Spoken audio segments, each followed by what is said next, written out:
사도행전 7장 44절에서 53절까지 제가 봉독해 드리겠습니다.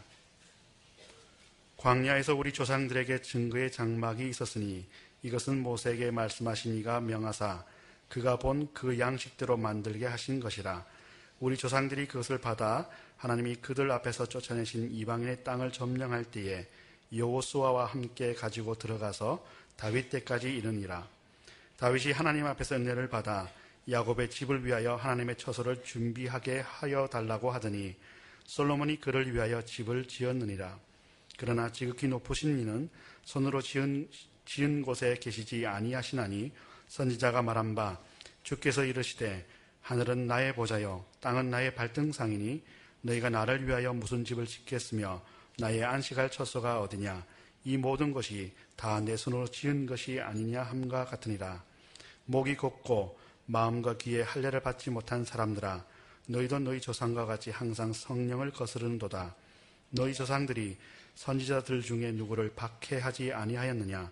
의인이 오시리라 예고한 자들을 그들이 죽였고 이제는 너희는 그 의인을 잡아 준 자여 살인한 자가 되나니 너희는 천사가 전한 율법을 받고도 지키지 아니하였도다 하니라. 아멘. 충청남도 아산에는 현충사가 있습니다. 임진왜란 당시에 외적의 침입으로부터 나라를 구한 충무공 이순신 장군의 애국 충정을 기리는 곳입니다. 그곳에 있는 이순신 장군 영정을 모시고 있는 사당 현충사는 건평 63평의 한국 전통적인 건물입니다. 그런데 사당 현충사가 자리 잡고 있는 총 17만 2,600평에 달하는 성역 전체, 그 경내 전체의 이름도 현충사라고 불려지고 있습니다. 본래 사당 건물의 이름이었던 것이 사당을 포함해서 그 모든 성역의 이름으로도 불려지고 있는 것입니다. 3000년 전에 솔로몬이 예루살렘 성전을 건축했다고 해서 허허벌판 위에 성전 건물만 덩그러니 솟아있는 것은 아니었습니다.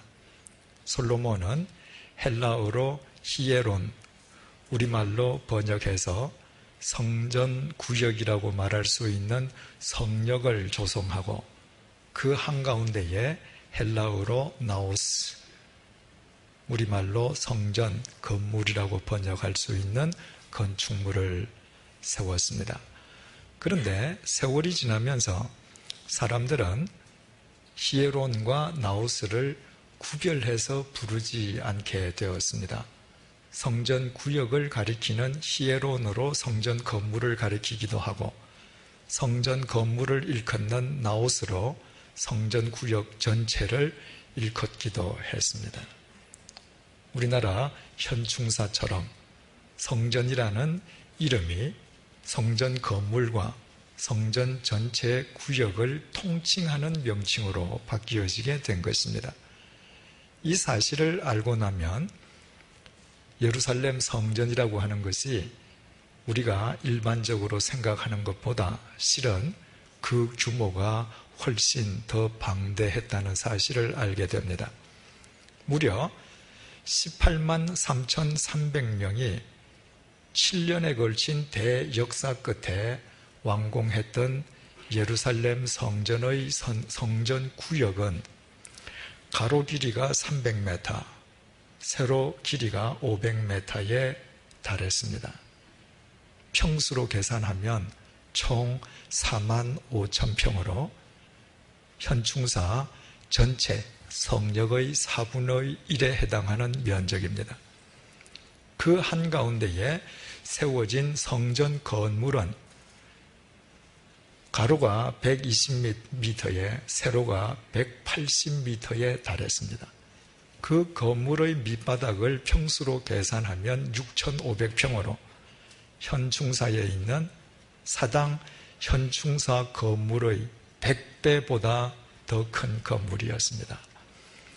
특히 그 건물 중에 하나님께서 친히 임재해 계신다고 이스라엘 백성들이 믿었던 지성소가 딸려있는 성소 건물만도 15층 건물 높이에 달했습니다.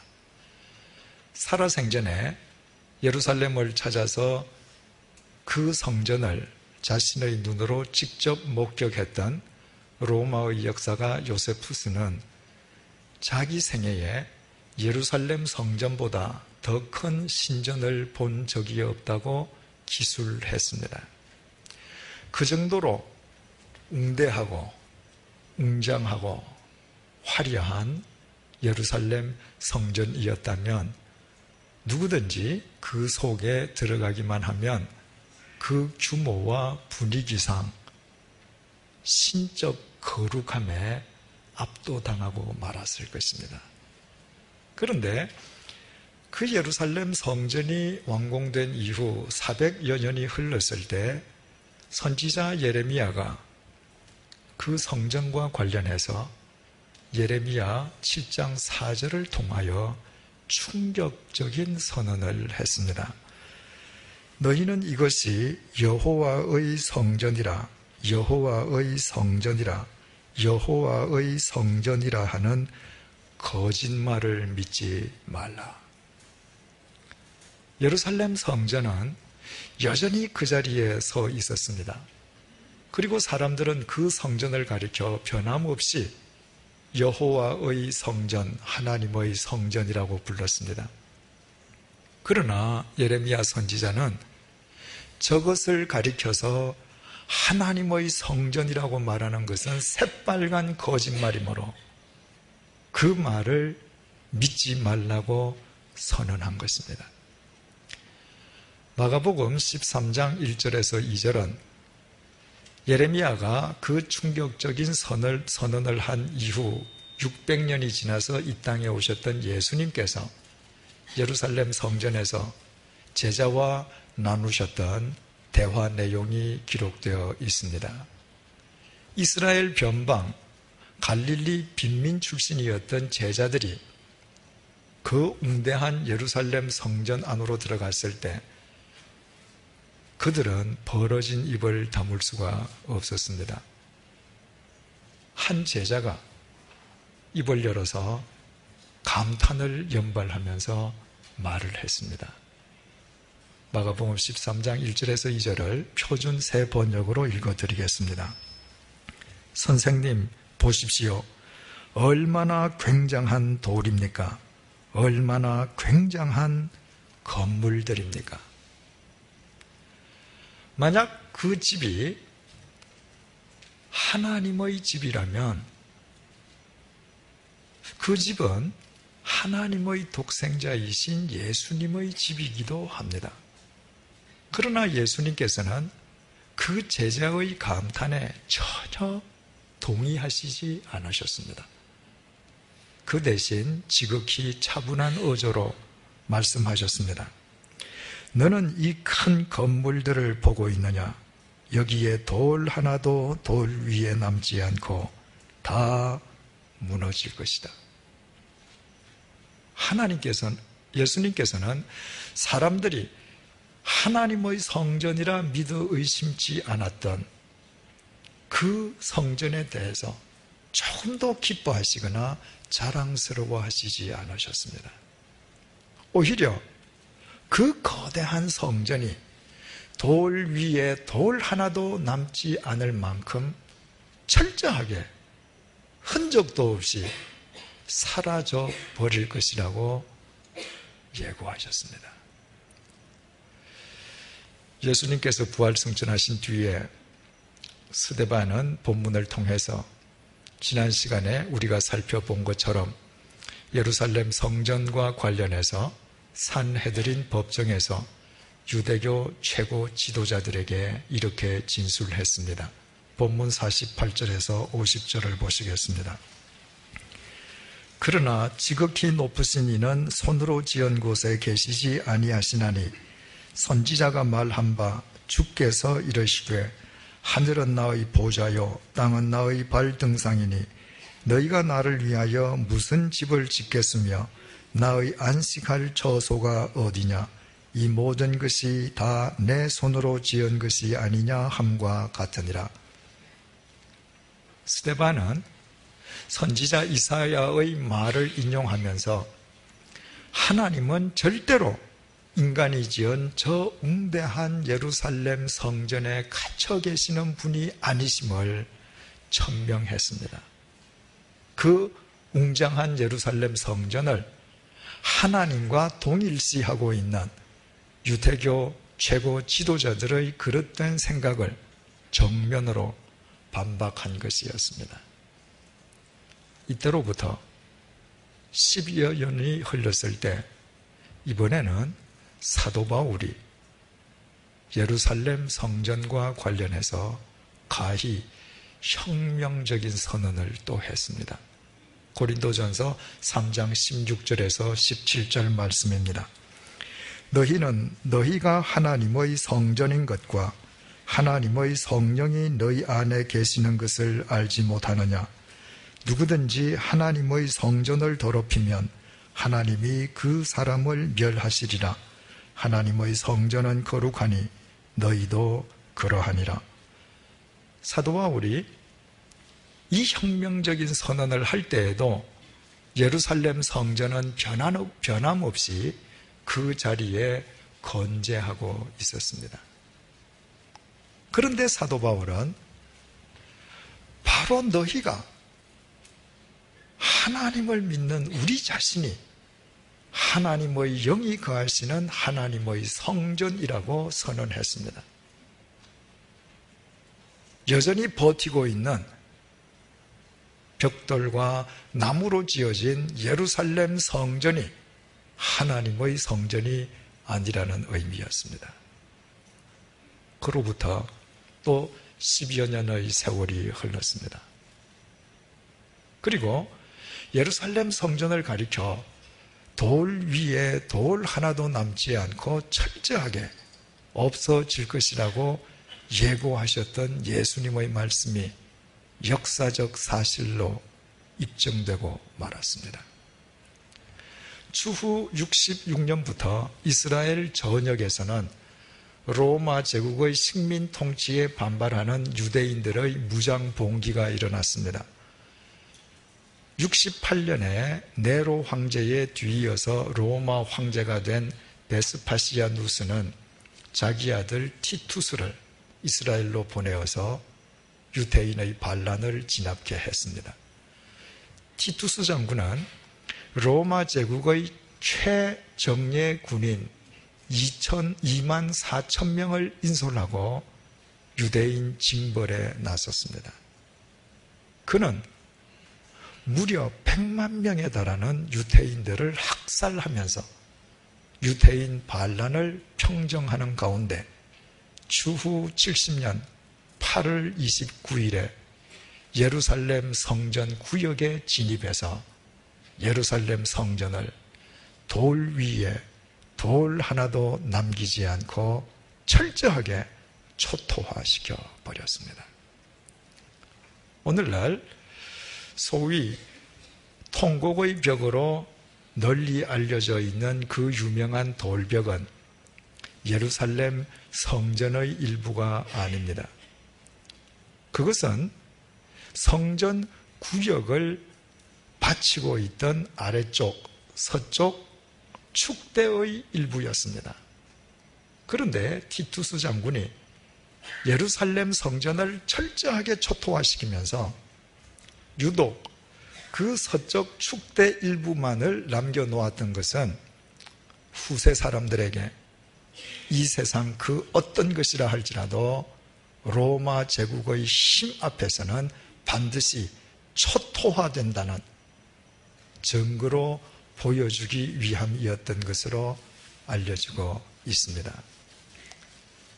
이처럼 예수님께서 예고하셨던 바와 같이 예루살렘 성전이 철저하게 이 지상에서 사라져 버림으로써 성경이 성전이라고 부르는 것 가운데에 이 지구상에 남아있는 것은 하나님을 믿는 우리 자신밖에 없게 되었습니다. 우리가 예배드리는 이 집은 예배당일 뿐 사도 바울이 말한 성전이 결코 아닙니다. 사도 바울은 하나님을 믿는 우리 자신들을 가리켜 하나님의 성전이라고 단정했습니다. 그렇다면 우리가 이상 살펴본 바와 같이 예루살렘 성전과 관련해서 일관되이 일어났던 역사적 사실들과 하나님의 말씀이 우리에게 던져주는 메시지는 과연 무엇이겠습니까? 왜 하나님께서는 예루살렘 성전을 이 지구상에서 철저하게 쓸어버리시고 대신에 하나님을 믿는 우리가 하나님의 성전이라고 말씀하고 계시는 것입니까? 본문 44절을 보시겠습니다. 광야에서 우리 조상들에게 증거의 장막이 있었으니 이것은 모세에게 말씀하시니가 명하사 그가 본 그 양식대로 만들게 하신 것이라. 하나님께서는 모세로 하여금 성막 혹은 회막으로 불리는 증거의 장막을 만들게 하시고 바로 그 장막을 당신 임재의 상징으로 삼으셨습니다. 사람들이 어디로든 옮겨 다닐 수 있는 이동 가능한 장막을 당신 임재의 상징으로 삼으심으로 인간들로 하여금 언제나 인간의 삶 속에 임해 계시는 무소부재하신 하나님을 확인케 해주시기 위함이었습니다. 그러나 초라한 장막을 버리고 화려하고 웅장한 붙박이 성전을 건축하기 간구했던 인간에 의해서 예루살렘 성전이 완공된 이후에 인간들은 하나님께서는 무소부재하신 하나님이 아니라 예루살렘 성전 안에만 계시는 것으로 단정하기 시작했습니다. 인간들이 자신들의 손으로 지은 예루살렘 성전 안에 하나님을 가두어 버린 것이었습니다. 이것이 하나님께서 그 웅대한 예루살렘 성전을 돌 위에 돌 하나 남지 않도록 철저하게 이 땅에서 쓸어버리신 이유였습니다. 그것은 인간이 하나님께 나아갈 수 있는 통로가 아니라 인간과 하나님 사이를 가로막는 장벽이요, 하나님을 왜곡하는 우상일 뿐이었기 때문입니다. 그 우상이 하나님의 이름으로 이 땅에 남아있는 한 인간이 하나님과 바른 관계를 맺을 길은 없는 것과 마찬가지였습니다. 그래서 하나님께서 인간이 우상시하던 그 예루살렘 성전을 이 땅에서 제거해 버리셨다고 해서 하나님께서 옛날로 되돌아가시어 이스라엘 백성들로 하여금 이동식 장막을 복원하게 하신 것은 아니었습니다. 만약에 하나님께서 그렇게 하셨더라면 오늘도 우리는 어디로 가든 하나님께 예배를 드리기 위해서 장막을 메고 다니면서 폈다 걷었다를 반복하는 번거로움을 피할 수 없을 것입니다. 하나님께서는 예루살렘 성전을 제거하신 대신에 우리 자신들을 하나님의 성전으로 삼으셨습니다. 우리 자신들을 이동 가능한 장막으로 우리 자신들이 움직이는 하나님의 성전이 되게 하신 것입니다. 이것은 우리에 대한 하나님의 사랑의 발로였습니다. 우리가 이동 가능한 증거의 장막, 움직이는 성전이 될 때에만 하나님을 예배당 안에 가두어 두는 하나님의 우상을 섬기는 것이 아니라 우리의 삶 속에 임해 계시는 무소부재하신 하나님과 언제나 동행할 수 있기 때문이었습니다. 그렇다면 우리가 우리 자신을 이동 가능한 증거의 장막으로 움직일 수 있는 하나님의 성전으로 일군다는 것은 구체적으로 무엇을 의미하겠습니까? 옛날 증거의 장막이든 붙박이 성전이든 그것이 하나님의 전이 되기 위해서는 반드시 그 속에 네 가지가 갖추어져 있어야만 했습니다. 그 네 가지 중에 단 한 가지라도 결여되면 그것은 하나님의 전일 수가 없었습니다. 따라서 우리가 움직이는 하나님의 성전이 된다는 것은 바로 그 네 가지를 우리의 심령 속에 갖추는 것을 의미합니다. 그 첫째가 증거궤였습니다.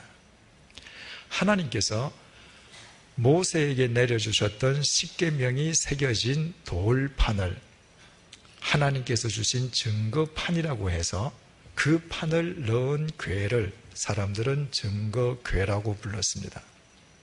또 그 돌판이 하나님의 언약이 새겨져 있는 판이라고 해서 그 궤를 언약궤라고도 불렀고, 그 돌판에 쓰여 있는 내용이 하나님의 법이라는 의미에서 그 궤를 법궤라고도 불렀습니다.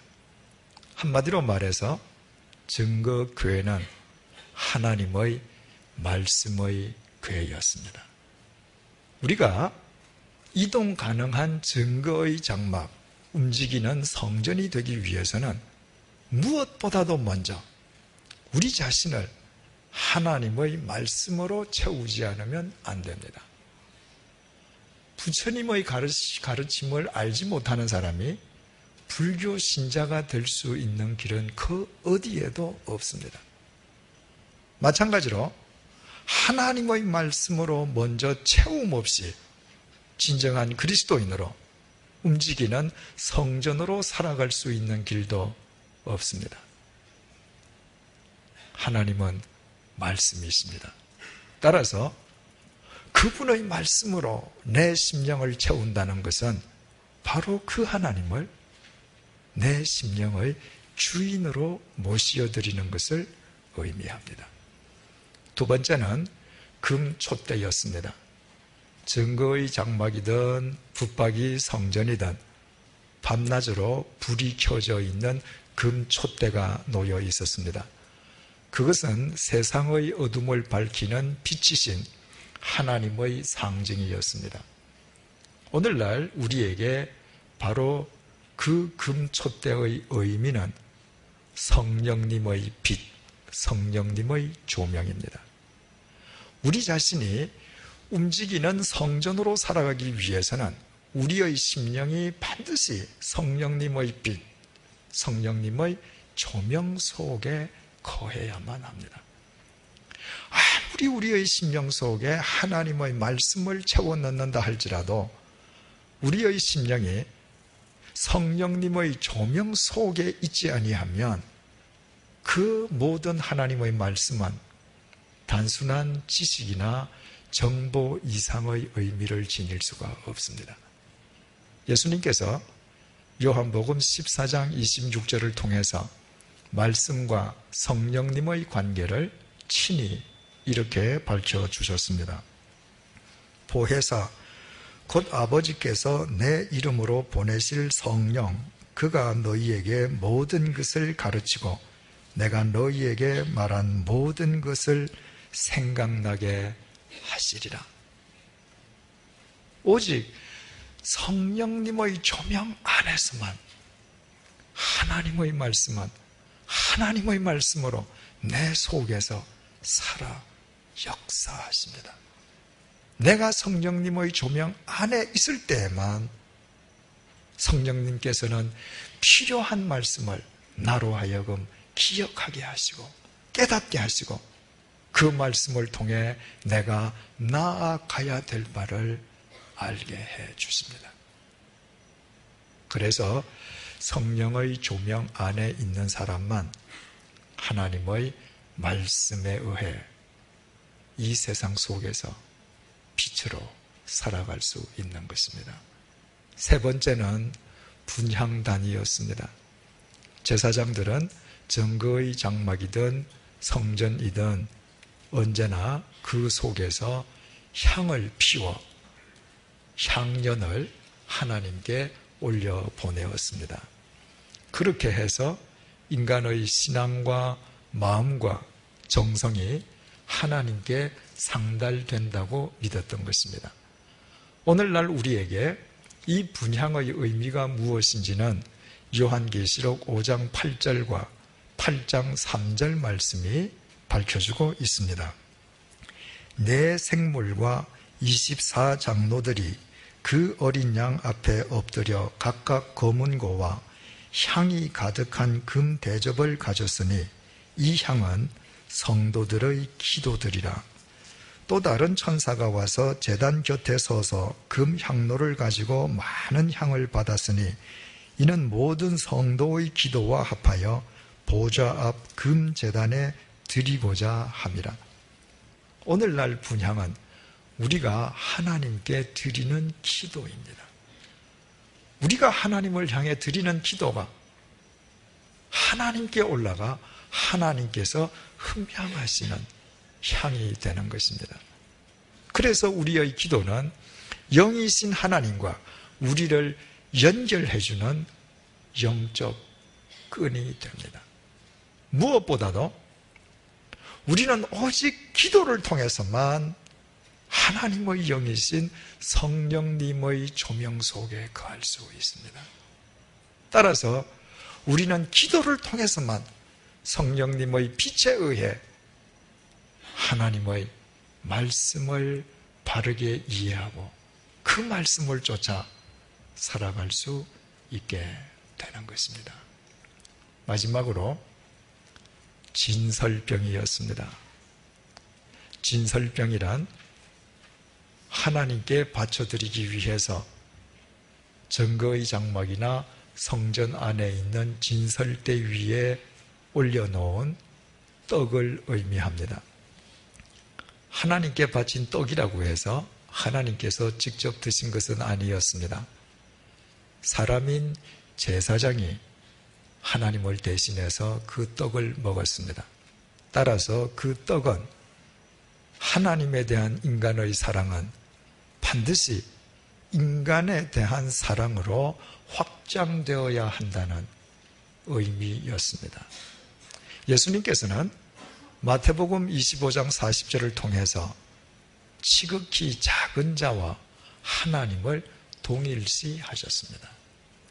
따라서 우리가 우리 마음속에 하나님을 위한 진설병을 갖추고 살아간다고 하는 것은 나보다 작고 약한 자를 위한 마음속 공간을 확보하는 것을 의미합니다. 그 공간이 크면 클수록 실은 우리는 하나님을 위한 더 큰 진설병을 품고 다니는 사람이 되는 셈입니다. 나는 이 세상에서 가장 약하고 작다고 여겨지기 때문에 나는 일평생토록 다른 사람의 도움이나 사랑을 받기만 하면서 살아야 되겠다고 생각하는 사람이 있다면 그 사람은 자선기간의 수혜 대상이 될 수 있을런지는 모르지만 성경이 말하는 참된 그리스도인이 될 수는 없습니다. 내가 이 세상에서 가장 작고 가장 약해 보인다 할지라도 이 세상 그 어딘가에 있을 나보다 더 약하고 나보다 더 작은 자를 위한 마음을 품고 살아가는 사람이 주님께서 말씀하시는 진정한 그리스도인입니다. 바로 그 사람이 마음속에 하나님을 위한 진설병을 품고 살아가는 사람이기 때문입니다. 이상 살펴본 것처럼 우리가 우리 자신을 이동 가능한 증거의 장막, 움직이는 성전으로 일군다고 하는 것은 이처럼 말씀의 증거계와 성령님의 조명이신 금초대 기도의 분향단과 사람을 위한 진설병을 우리의 마음속에 갖추고 살아가는 것을 의미합니다. 그 네 가지를 구비한 사람은 자신이 의식하든 의식하지 않든 이동식 증거의 장막, 움직이는 하나님의 성전이 될 수밖에 없습니다. 하나님께서 바로 그 네 가지를 갖추고 살아가는 그 사람을 통하여 당신 자신을 이 세상에 친히 증거해 주시기 때문입니다. 우리는 광야에서 하나님의 명령을 쫓아서 증거의 장막을 처음으로 만든 사람이 모세라는 사실을 잘 알고 있습니다. 그러나 모세가 광야에서 그 장막을 만들었다고 해서 그 장막이 광야용만이었던 것은 아니라고 했습니다. 본문 45절을 보시겠습니다. 우리 조상들이 그것을 받아 하나님이 그들 앞에서 쫓아내신 이방인의 땅을 점령할 때에 여호수아와 함께 가지고 들어가서 다윗 때까지 이르니라. 모세의 후계자였던 여호수아는 바로 이 증거의 장막을 물려받아서 가나안 땅에 입성할 때 이스라엘 백성으로 하여금 이 장막을 메고 가나안에 입성하게 했습니다. 그리고 480년이 지나 다윗 시대가 도래하기까지 증거의 장막은 이스라엘 백성의 신앙의 구심점이 되었다고 했습니다. 그런데 이 증거의 장막과 관련해서 본문이 언급하고 있는 세 사람, 모세, 여호수아, 다윗의 삶을 자세히 들여다보면 이 세 사람은 단지 증거의 장막을 지키기만 한 사람이 아니라 이 세 사람 자신들이 움직이는 증거의 장막, 하나님의 성전이었음을 알게 됩니다. 이 세 사람 심령 속에는 모두 하나님의 말씀이 가득 차 있었습니다. 이 세 사람은 언제나 영이신 하나님의 빛 속에서 살았습니다. 이들은 밤이나 낮이나 기도하는 기도의 사람들이었습니다. 그리고 이들은 자기 자신만을 위해서 사는 것이 아니라 타인을 위해, 이스라엘 온 민족을 위해 자신들의 삶을 내어 놓은 사람들이었습니다. 이처럼 그들 자신들이 움직이는 하나님의 성전이었기에 그들은 어디로 가든 무소부재하신 하나님과 동행할 수 있었고, 하나님께서는 움직이는 성전인 이들의 삶을 통하여 이 땅에 당신의 역사를 펼치셨습니다. 그렇다면 우리는 이 세 사람의 삶을 통해서 이 땅에서 과연 누가 자기 자신을 이동 가능한 증거의 장막, 움직이는 성전으로 부단히 일구어 가게 되는지 깨닫게 됩니다. 우리가 잘 아는 바와 같이 모세는 80세 빈털털이 노인일 때 출애굽의 지도자로 하나님의 부르심을 받았습니다. 모세의 후계자였던 여호수아가 40년에 걸친 가나안 정복을 다 끝낸 뒤에 이 세상을 떠날 때 그의 나이가 110세였음을 여호수아 24장 29절이 밝혀주고 있습니다. 따라서 40년 전 여호수아가 모세의 후계자로 하나님의 지명을 받을 당시 여호수아는 거의 모든 그리스도인들이 오해하고 있는 것처럼 절대로 20, 30대 청년이나 40대의 중년이 아니었습니다. 여호수아 역시 70세 노인이었습니다. 그리고 아들이 반드시 아버지의 직을 이어받는다는 유대인의 관습적인 측면에서 볼 때 여호수아는 모세의 아들도 아니었습니다. 여호수아는 모세의 수종자였습니다. 우리 개역 개정판 성경이 수종자라고 번역한 히브리어 샤라트는 본래 하인, 몸종이라는 뜻입니다. 여호수아는 모세의 몸종이요 하인이었습니다. 그런데도 하나님께서는 이 세상에 젊고 패기 있고 유능한 모든 젊은이들을 제쳐놓고 모세의 몸종 출신인 70노인 여호수아를 가나안 정복의 지도자가 되게끔 그를 세워주셨습니다. 이스라엘의 초대왕은 사울왕이었습니다. 그에게는 여러 명의 아들들이 있었습니다. 그러나 하나님께서는 사울왕과 피 한 방울 섞이지 아니한 다윗으로 하여금 사울의 왕위를 계승케 하시고 족보상 예수 그리스도의 선조가 되게 하심으로 이 세상 인간 가운데에 가장 존귀한 사람 중에 한 사람으로 세워주셨습니다. 이처럼 모세, 여호수아, 다윗은 그들이 먼저 하나님을 찾았던 것이 아니었습니다. 그들이 먼저 하나님을 쫓았던 것이 아니었습니다. 하나님께서 먼저 그들을 찾아오시고 하나님께서 먼저 그들을 부르시고 하나님께서 먼저 그들을 당신의 도구로 세우시는 은혜를 먼저 베풀어 주셨습니다. 그 세 사람들은 하나님께서 먼저 베풀어 주신 이 은혜를 잊지 않았습니다. 그들은 하나님의 은혜 속에 거했습니다. 하나님의 은혜를 힘입어 자기 자신들을 움직이는 성전, 이동 가능한 증거의 장막으로 일구어 갔습니다. 이처럼 하나님께서 먼저 베풀어 주신 은혜를 아는 사람이 자기 자신을 이동 가능한 증거의 장막으로 일구어 가게 됩니다. 바꾸어 말씀드리면 하나님을 믿는다면서도 하나님의 은혜를 망각한 사람은, 하나님의 은혜 속에 거하지 않는 사람은 어쩔 수 없이 하나님을 예배당 속에 가두어 두고 살아가게 됩니다.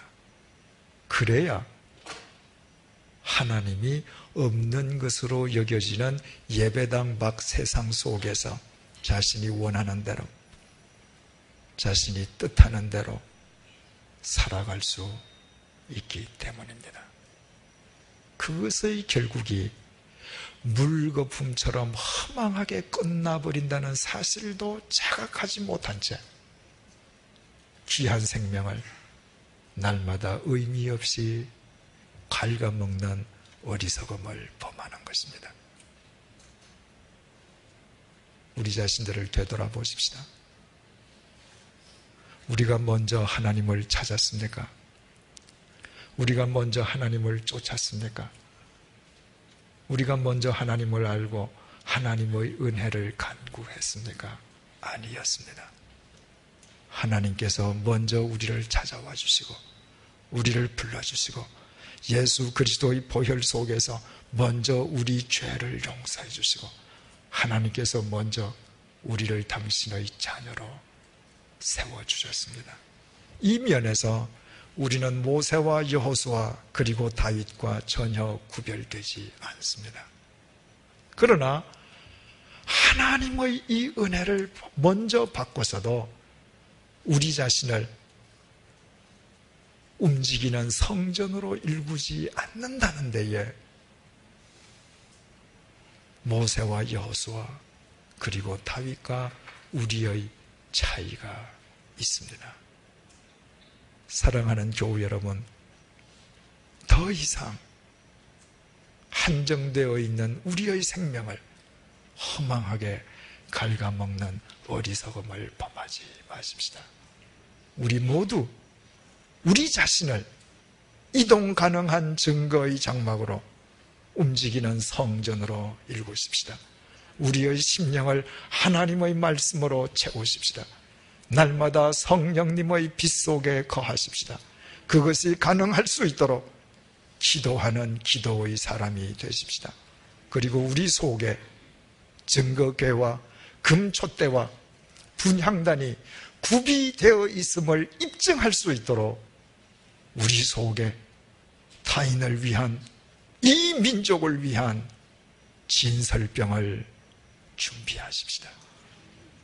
그것은 이 어두운 세상에 진리의 빛을 던지는 길이요, 우리 자신을 모세와 여호수아, 다윗처럼 영원히 세우는 길입니다.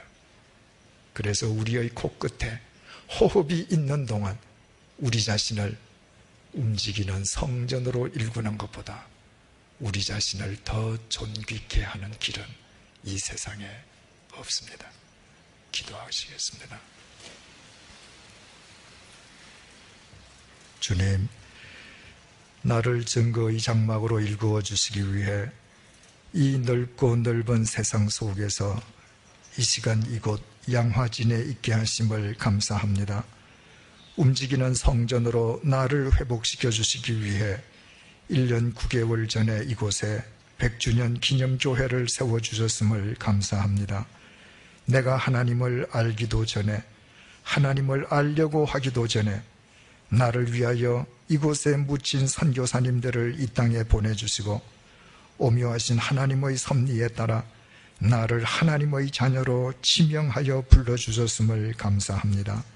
내가 주님을 만나기도 전에 먹보다도 더 금은 나의 죄를 주님의 보혈로 깨끗하게 씻어주셨음을 감사합니다. 내가 하나님을 찾기도 전에 내게 필요한 은혜를 날마다 베풀어 주시어 오늘의 내가 있게 하여 주심을 감사합니다. 하나님께서 내게 먼저 베풀어 주신 이 큰 은혜를 일평생 잊지 않도록 도와주옵소서.